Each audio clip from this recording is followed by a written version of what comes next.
জানাজা পড়িয়েছে, খোদার কসম করে বলছে 6:30 ইন্তেকাল করেছে। হসপিটালের বিল দেনে वाला নাই, 4-4টা সন্তান। অ্যাম্বুলেন্সে ঘরে ঘরে আসবে, 1000-1200 টাকার বিল দেনে वाला নাই। কি বুঝলেন? ক্ষণস্থায়ী দুনিয়া। মুমিনের কম থাকলেও আমি বলি, কেউ যদি এসে বলে হুজুর একটু দোয়া করেন, খুব পেরেশানিতে আছি, আমি তার হাত চুমু খেয়ে বলি তোমাকে মোবারকবাদ, আল্লাহ তোমাকে ভালোবাসে। পেরেশানি তো মালিক দেয়, এই জন্য এটা রহমত মুমিনের জন্য। পেরেশানি দেয় যখন ফেরেশতারা বলে আল্লাহ চাইতেছে চাইতেছে, টাকা পয়সা চাইতেছে, বলে এটা কি? বলে ফাসিক, দে বিদায় কর, বিদায় কর। তার চাওয়া চেয়ে বিরক্ত লাগে, বিদায় কর, কি লাগে দে। আল্লাহ 10 কোটি দিয়েছে, 100 কোটি দে, বিদায় কর। মুমিন যখন চাইতে থাকে আল্লাহ আমাকে কিছু লাগবে, যখন একটু করে চায় আমার মাটাকে সুস্থ করে দাও, বাবাটাকে আল্লাহ আমার স্ত্রীকে, আমার আমাকে একটু তৌফিক দাও, চাইতে থাকে মুমিন। আল্লাহ বলে যখন ফেরেশতারা দেখে মুমিন চাচ্ছে, দেরি করতে পারে না, তাড়াতাড়ি খাজানা নিয়ে দিতে নেবে, আল্লাহ বলে রাখোস না, এত তাড়াহুড়া কিসে?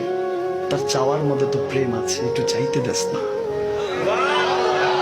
থাকুক না মুমিন আর একটু পেরেশান, থাকুক না, থাকতে দেস না, একটু থাক, একটু থাক। পেরেশানিতে রেখে আল্লাহ মজা নেয়, মহব্বত নেয়, মুমিনের অন্তর থেকে খুশবু নেয়। আল্লাহর বড় মায়া, মুমিন যখন চায় আল্লাহ তখন মায়ার নজর নিয়ে তাকায়, হায় হায় আমার বান্দা, সুবহানাল্লাহ।